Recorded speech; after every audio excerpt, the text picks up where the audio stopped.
Welcome back to Hockey Eastern Ontario's Rule of the Week, where each week we take a rule from the Hockey Canada rulebook and break it down for our coaches, our officials, and our players so that they can better understand the rule and how it's applied in a game situation. This week, we are at beautiful 31 Mile Lake in Quebec, and the name says it all. It's 31 miles of beautiful water where you can swim or you can boat. If you've never had the opportunity, I highly recommend it. But we are here to cover a rule, and this week we're going to be talking about dressing room etiquette, specifically how Hockey Canada lays it out, but also the specific rules around dressing room etiquette for officials in Hockey Eastern Ontario. Stay tuned. So this week we're going to be talking a little bit about dressing room etiquette, but before we get started, just a quick reminder, if you like this video and you want to subscribe to the channel, please go ahead and hit the subscribe button in the bottom right hand corner of the screen.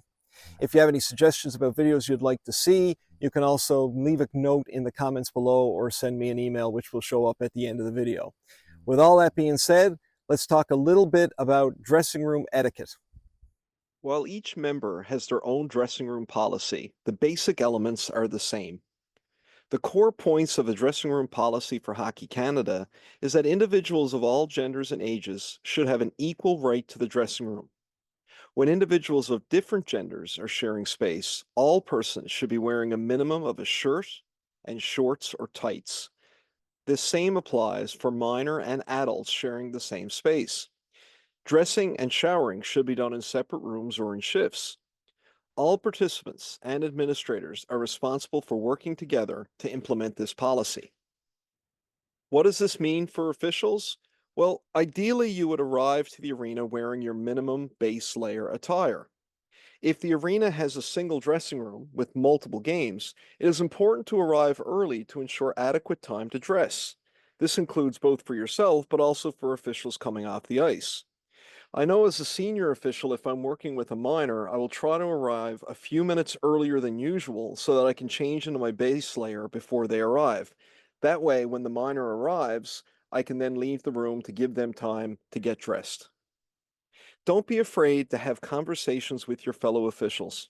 When you arrive with your team, you can say, hey, look, I'm going to go stretch so you can get changed, or I'll go into the stall and then you can go before the other crew comes off the ice. This is about open and honest communication with each other to create a positive culture. What are the characteristics of a positive dressing room culture? Well, this is about open and proactive communication so that everyone feels comfortable sharing the dressing room. The dressing room should be a safe space to engage with other officials, and older, more experienced officials should set the example and follow through. Hockey Eastern Ontario has a specific dressing room policy for officials. This can be found on the Hockey Eastern Ontario website under the governance document at 6.24.2. Essentially, these are some of the key points.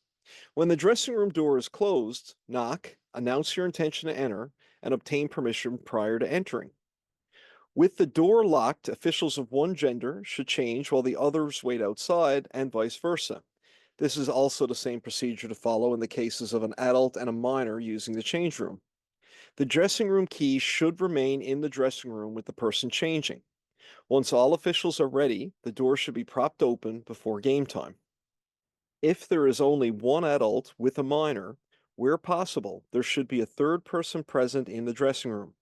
This third person may be a friend, parent, another official, or referee coach, provided the consent of all officials is obtained prior to the entry of the third party.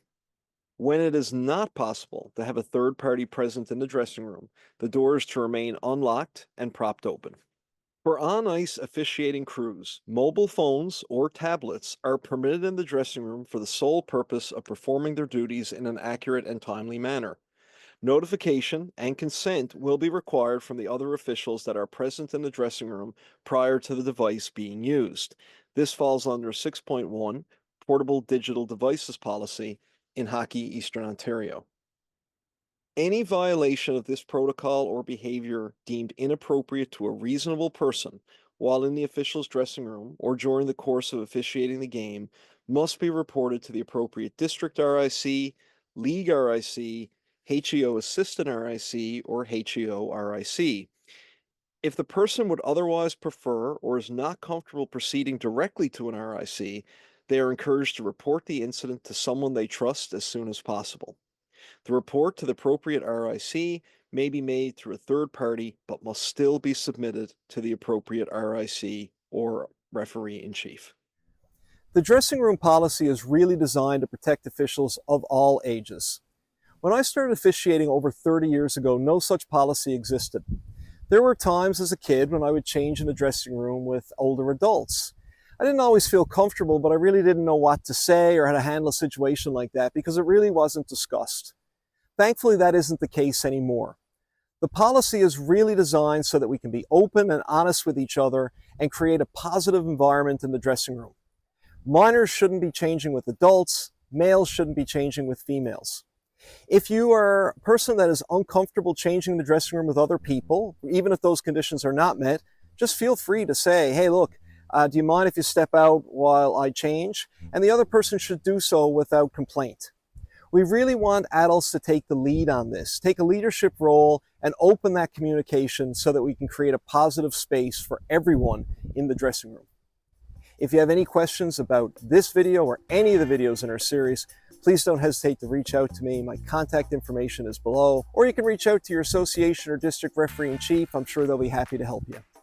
Until next week, have a safe and wonderful week, and we'll see you back here real soon.